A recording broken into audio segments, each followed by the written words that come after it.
Voy a hablar de esto y de mucho más con nuestro invitado hoy aquí en el estudio, que es Javier Ortega Smith, el secretario general de Vox. ¿Qué tal, señor Ortega Smith? Buenos días. Muy buenos días. Bienvenido a la hora de la 1 para conversar de la actualidad, para conversar de estos asuntos que veníamos comentando. Primero, ¿cómo entiende usted las afirmaciones ayer del ESMES sobre la renovación? ¿Cómo hay que resolver esto? Pues son muy lógicas y muy entendibles. Está la justicia y creo que la inmensa mayoría de los españoles ya hartos de la manipulación política de los partidos de siempre, queriendo meter las manos en la justicia, metiéndolas directamente, metiendo a sus candidatos.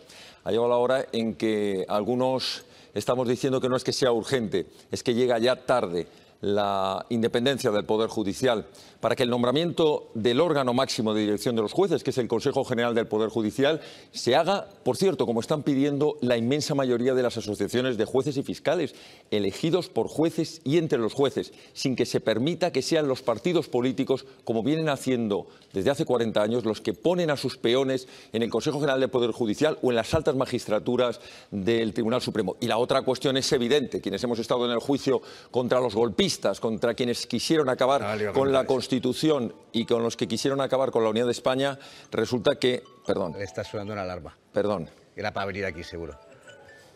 Le pido disculpas. No faltaría más. Quienes quieren acabar quienes han querido acabar con la Constitución, con la independencia judicial, con el Estado de Derecho y fueron condenados por el Tribunal Supremo, han recibido los parabienes de su socio de gobierno, quienes les mantienen el gobierno, y les ha regalado unos indultos en contra del propio informe supremo. Entendemos perfectamente al presidente del Tribunal Supremo y del Consejo General del Poder Judicial en esta ya no crítica, en esta demanda a gritos de auxilio a una justicia independiente y profesional. Volviendo a la moda de elecciones, o sea, ustedes están con el Partido Popular, que ahora sí que opta por eso, ¿no? Dice que es, de hecho, no está, no está renovando el Poder Judicial actual porque quiere antes un compromiso, parece, de que se vaya a reformar el modo de elecciones. Bueno, es que es un poco de fiar. Yo lo tengo que decir así de claro y lo digo con dolor, porque me gustaría que los partidos entendieran que la política no puede ser la de los trileros.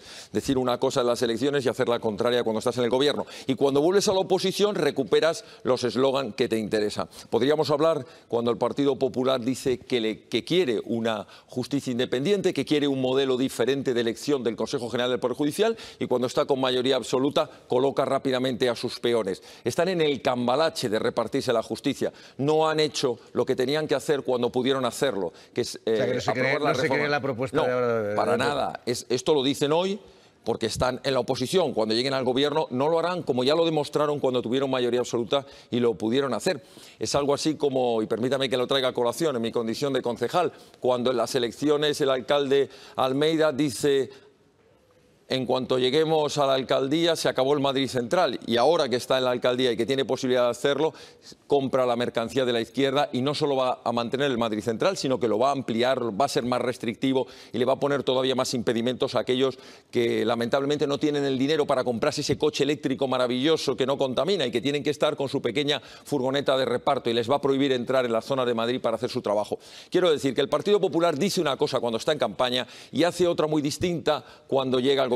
Vende los eslogan que le interesa a un electorado no de izquierdas, por ejemplo, que va a defender la libertad lingüística, la libertad de educación, que va a permitir a los padres educar a sus hijos de acuerdo con sus convicciones, y cuando llega a Galicia impone el gallego con una fuerza como no lo habían hecho nunca ni los del bloque nacionalista gallego. Con el Partido Popular y Vox me pasa una cosa a mí que siempre les escucho, ¿no?, que son muy críticos con ellos, pero después siempre están ahí para ese apoyo, ¿no? Incluso cuando se han dado situaciones complejas, como lo que pasó en Ceuta hace poco, ¿no?, que se le declaró persona non grata a su presidente, al señor Abascal, y hubo una reacción fuerte por parte de algunos dirigentes de Vox, pero después a veces queda como descafeinado, ¿no? Bueno, ¿sabe lo que pasa? Que nosotros...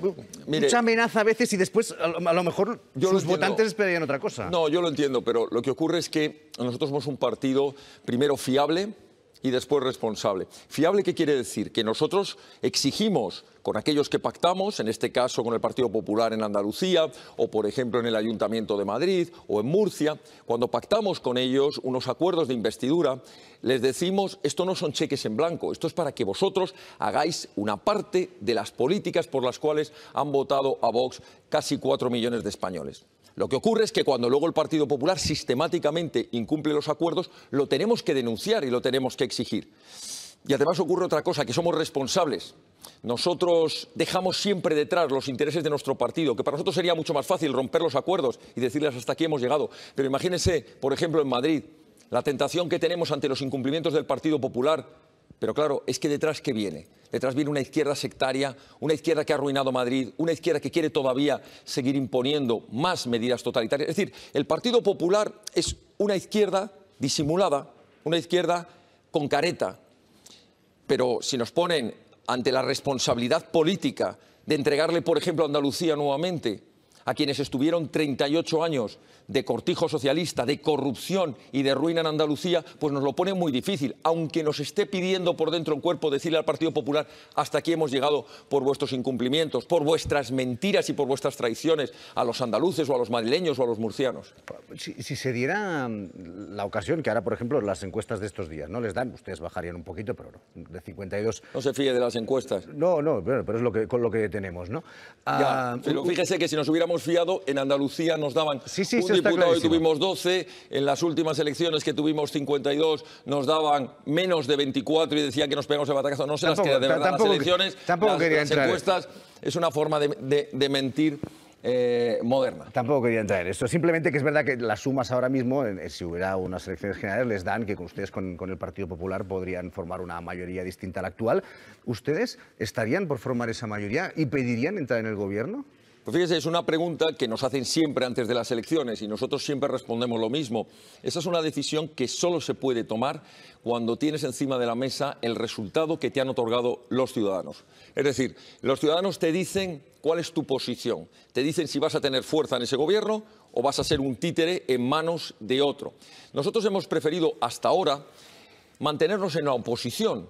¿Por qué? Porque creíamos que teníamos mucha más fuerza en la exigencia de los compromisos, estando en la oposición y diciéndoles, ustedes tienen la responsabilidad de gobernar, ustedes han tenido mayoría, gobiernen, pero eso sí, bajo un acuerdo de investidura que tienen que cumplir, una exigencia. Ahora, nosotros nunca hemos dicho que descartemos estar en el gobierno. Si la fuerza política, si el resultado electoral nos dice que quedamos por delante del Partido Popular o de otras fuerzas políticas, les pediremos a ellos que tengan la misma lealtad que hemos tenido nosotros y, por tanto, que para evitar que la izquierda gobierne, que la extrema izquierda gobierne, que los amigos de los proetarras, los amigos de los separatistas, que no hay que olvidarlo, que es que quienes están en el gobierno lo están habiendo mentido a sus electores, habiéndoles dicho hasta la saciedad, jamás pactaremos con quienes quieren romper España, con quienes tienen las manos manchadas de sangre, con los de las cartillas del racionamiento, de la coleta que ha salido corriendo, esos, los comunistas de Cuba y Venezuela, y ahí está en el gobierno.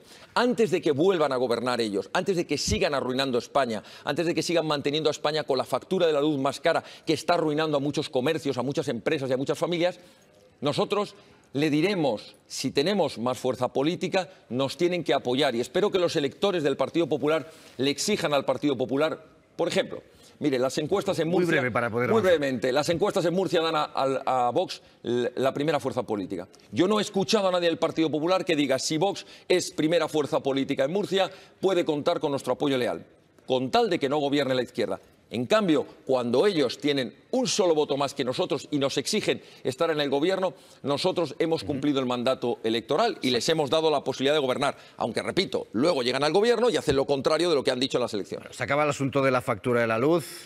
Hoy, terrible. Respiro relativo, digo, hoy. El Gobierno ha anunciado un plan de choque para intentar cumplir con un compromiso que adquiría este fin de semana el presidente del Gobierno, que este año la factura total no sea muy distinta a la de 2018, que era un año en el que también había precios altos de la luz. ¿Les parece suficiente? No. Tenemos un problema gravísimo en España. Durante décadas se ha hecho demagogia política con el tema de la energía. Se dijo no puede haber centrales nucleares, pero cuando nos falta energía compramos energía a Francia o a Marruecos.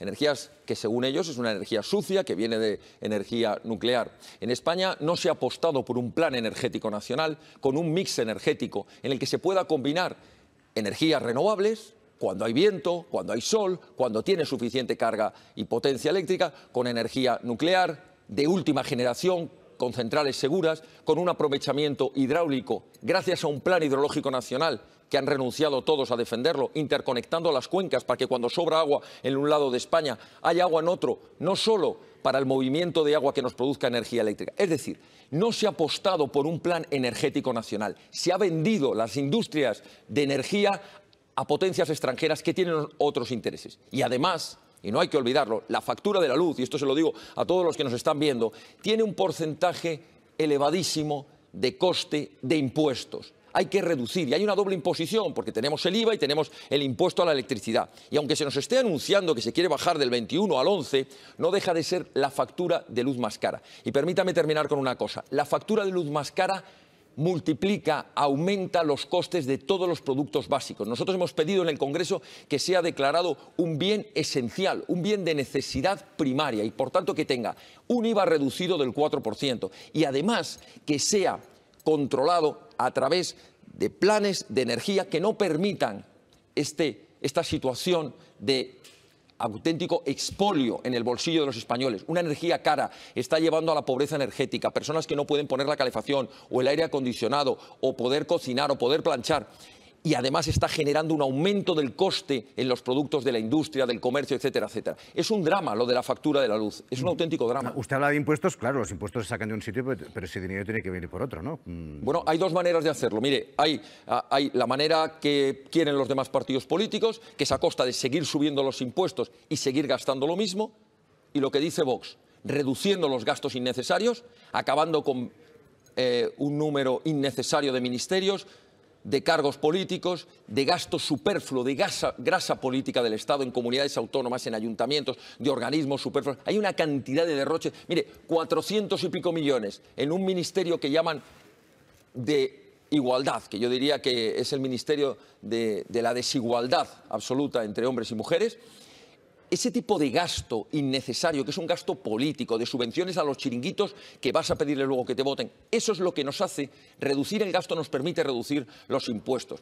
¿Necesitamos los impuestos? Sí, los impuestos son necesarios, pero para lo que es realmente necesario. Hospitales, carreteras, seguridad, educación, sanidad, pero no más ministerios, más chiringuitos, más políticos a sueldo viviendo del cuento de la política. Esa es la gran diferencia, que algunos no quieren reducir un solo euro de gasto político y luego nos dicen, es que claro, si reducimos la luz no tenemos. No, si reducimos la luz a lo mejor lo que ocurre es que hay muchas familias que pueden llegar a final de mes. De todos modos sí que hay que pensar en algo muy inmediato, ¿no? por esa situación. Una propuesta es ese consumo mínimo vital que hablaba el Gobierno. ¿Ustedes estarían en apoyo a eso? Usted que decía que hay que evitar que la gente vaya o que se incremente la ya muy creciente pobreza energética. Es decir, ¿ustedes estarían en eso si se planteara? ¿Le darían su apoyo? Bueno, nosotros estaremos a favor de cualquier medida que se pueda plantear que suponga al final reducir el coste de la luz a los españoles. Y cuando digo los españoles son los hogares, pero son también los comercios, son también las industrias, son todos los que necesitan la energía para poder vivir, para poder producir y para poder mantener un nivel digno de vida.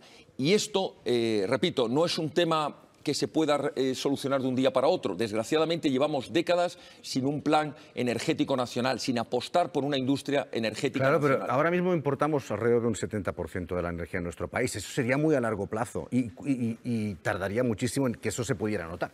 Pues mire, una de las cuestiones que se plantearon hace muy poquitos años es no cerrar centrales atómicas que estaban teniendo nucleares, que estaban teniendo los planes necesarios, que eran perfectamente seguras, que se podrían haber prorrogado y que en cambio se les ha denegado la posibilidad de continuar.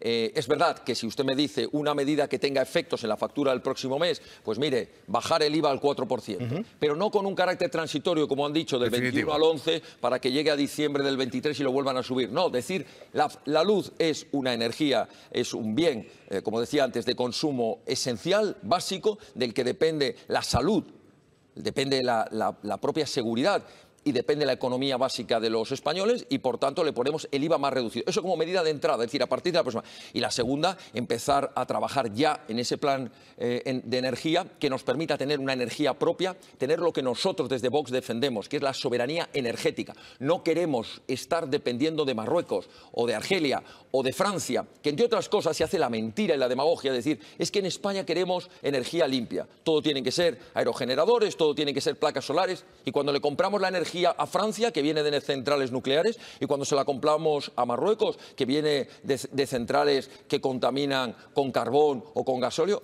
no decimos nada. Eso es demagogia, eso es mentira, porque al final la energía que llega a tu enchufe viene de donde viene, que es de donde se produce. Por cerrar las cuestiones económicas que están estos días encima de la mesa, ¿el salario mínimo interprofesional a favor de que se incremente este año? Nosotros estamos a favor del salario mínimo interprofesional, pero nos tiene que entender todo el mundo. Es muy fácil decir, nosotros queremos que el salario mínimo sean 1.000, 2.000, 3.000. Eso está muy bien, pero ¿y quién lo paga? Tú le dices al empresario, mañana tienes que pagar esto. Mire, la única manera Estamos hablando de 15 a 25 euros para los próximos 3 meses, ahora mismo, ¿eh? Digo por situar un poco en el punto en el que estamos. Pero tenemos que entender entender que para que los salarios se puedan subir, hace falta ayudar a quienes pagan los salarios. Quienes pagan los salarios son los empresarios. Y los empresarios necesitan ver reducidos los costes laborales. Hay que reducir los costes de seguridad social, la carga impositiva. ¿Por qué? Porque no es cuestión de poner en el boletín, eso es lo fácil, poner en el boletín oficial del Estado que a tu trabajador le tienes que pagar un salario mínimo X. Lo que tienes que garantizar es la viabilidad de esos puestos de trabajo, porque si no, ¿qué es lo que ocurre?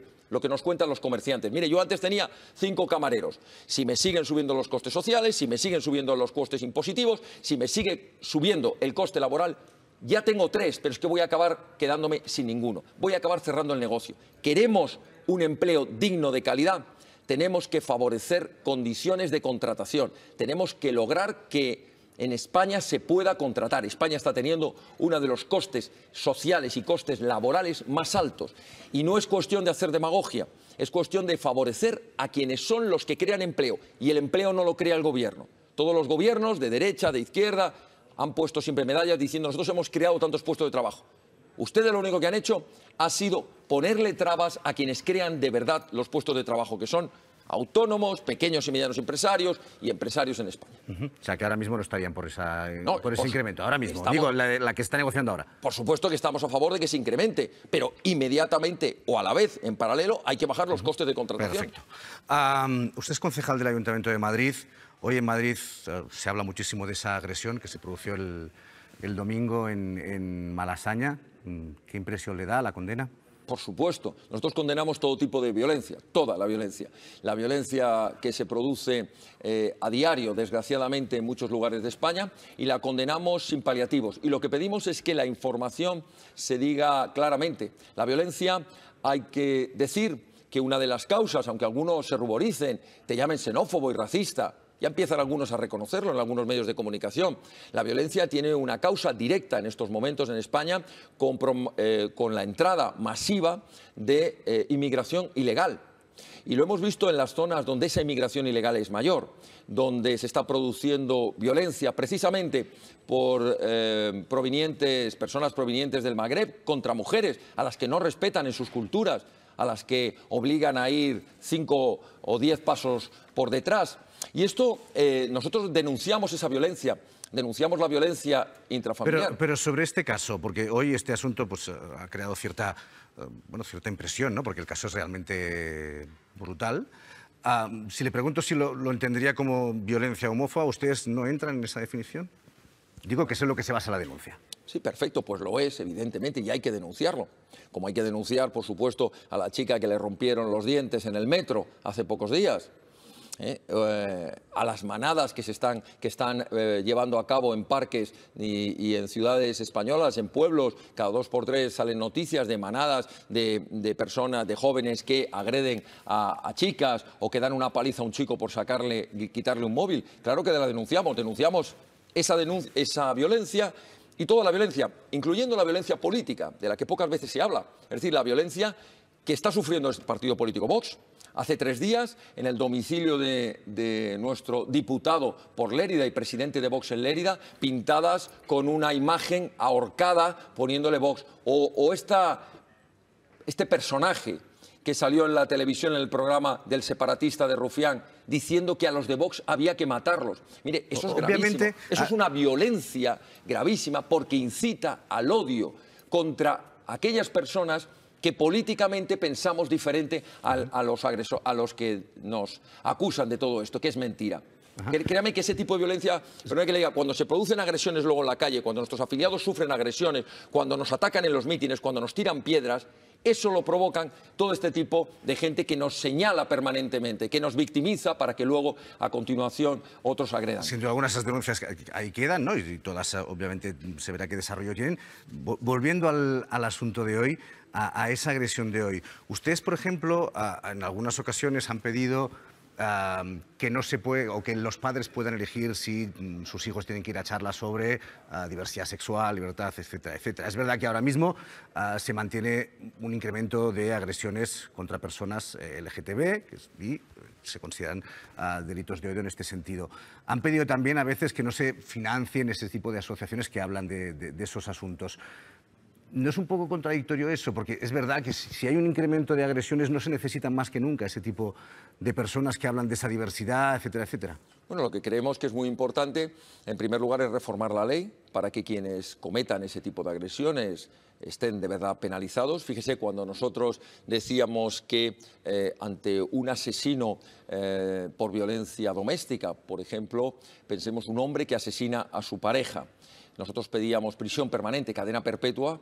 No escuchábamos a las feministas. Pero las medidas punitivas obviamente están ahí, hay que haber debate. Le estaba diciendo legales, le estaba diciendo que también tiene que haber, por supuesto, medidas educativas, es decir, los centros de educación. Claro que sí, hay que fomentar que los niños aprendan desde pequeños que no puede haber ningún tipo de violencia, pero ninguna. No se puede permitir, como en algunos talleres, y por eso nos hemos opuesto, donde de alguna manera se le dice al niño que él, por su condición de hombre, es un presunto agresor.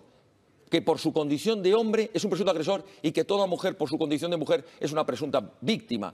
Nosotros lo que decimos es que hay que combatir la violencia, sea contra hombres o contra mujeres, sea realizada por hombres o por mujeres, sean heterosexuales o sean homosexuales. Y dicho eso... Pero esa formación, ese contexto que se puede dar en algunos ámbitos de diversidad, ¿ustedes creen que tiene que darse? Muchas veces ustedes piden lo contrario. No, nosotros pedimos que haya una formación integral, donde se le diga, se le enseñe y se le convenza a la sociedad que hay que combatir todo tipo de violencia, seamos los Pero primeros. No es ir a la violencia, es ir a lo que lo genera muchas veces, ¿no? Es la falta de información y la falta mucho, y el desconocimiento. Mire, totalmente de acuerdo. Pero ustedes después piden lo contrario. No pedimos lo contrario, fíjese, no es contradictorio. Nosotros lo que estamos diciendo es que lo que no se puede es adoctrinar políticamente las escuelas. Lo que decimos es, hay que enseñar en las escuelas a combatir la violencia, todo tipo de violencia. No hay que estigmatizar, como se escucha por los movimientos feministas de extrema izquierda, por todo el movimiento que defiende la ideología de género, en que el hombre es el machista y lleva el gen de la agresión. Eso es una auténtica barbaridad. Nosotros queremos una sociedad en libertad, una sociedad donde los padres puedan elegir la educación de sus hijos y donde la víctima, sea hombre o mujer, sea heterosexual u homosexual, viva donde viva, tiene que tener toda la protección del Estado. Y el agresor, sea quien sea, tiene que tener toda la carga de la ley, en igualdad de condiciones. Lo que no puede ser es que, por ejemplo... Pero es que muchas veces esa violencia no es por una realidad, por un hecho, es decir, porque una persona es como es. Bueno, la causa que tenga cada agresor por agredir a otra persona, unos lo harán porque es homosexual, otros lo harán porque es negro, otros lo harán porque le cae mal y otros lo harán porque es su pareja y quiere matarla o quiere... Las razones por las que cada agresor, lo que no se puede es generalizar, decir, no, es que por el hecho de ser hombre es violento. No, este hombre es un asesino y las razones que tenga, que en algunos casos, desgraciadamente, son psiquiátricas en el sentido de son personas que no saben lo que hacen, pero hay muchos otros que sí saben. Algunos sí que saben lo que hacen, saben muy bien, por desgracia. Por desgracia, saben lo que están haciendo y saben por qué van a por esa persona. Las razones, si es que se puede llamar de esa manera, las motivaciones, o mejor dicho, las causas que puedan promover o mover a cada agresor para cometer esa agresión son muy diversas. En unos casos es por alcohol, en otros por droga, en otros por homofobia, en otros casos es por racismo, en otros casos es por locura. Las razones pueden ser muchas. Nosotros decimos que hay que combatir toda la violencia y creo que eso lo hemos dicho hasta la saciedad. Y todavía no entendemos por qué hay partidos políticos que siguen negándose a condenar toda la violencia y que, por ejemplo, cuando se asesina desgraciadamente a una mujer a manos de su pareja heterosexual, salen corriendo, ponen una pancarta y hacen todo tipo de manifestaciones, lo cual nos parece muy bien. Pero cuando es un hombre o es un niño, entonces no dicen nada, se callan. Es una cosa que no entendemos. O, por ejemplo, permítame con eso termino, breve, por favor. una manada de agresores españoles, salen todos los telediarios, es noticia, se denuncia, se criminaliza, todos los tertulianos hablan horas y horas. Cuando esa misma manada es de personas extranjeras, inmigrantes, y se sabe por la policía que han sido pues, un grupo de magrebíes, entonces se calla la información, prácticamente pasa de... Eso es hacer mucho daño a las víctimas. Le podría rebatir eso, porque sabe que siempre, muchas veces incluso, el hecho es lo importante, ¿no? No el origen del agresor. Estoy de acuerdo con usted, pero hay que, cuando uno se refiere a los autores de los hechos, no puede ser que cuando son españoles sepamos el autor era pues un guardia civil, un militar, era no sé quién, vivía en tal sitio. En cambio, cuando es, por ejemplo, menores no acompañados que llevan a cabo una agresión sexual, se dice un grupo de jóvenes. No, un grupo de jóvenes, dígalo claramente, inmigrantes ilegales que salieron de un centro de acogida y se fueron a violar a una niña en un parque. Dígalo con estas letras, porque entonces la sociedad empezará a entender que hay que controlar nuestras fronteras y que no puede entrar todo el mundo y que sí hay una relación directa entre inmigración ilegal y agresiones.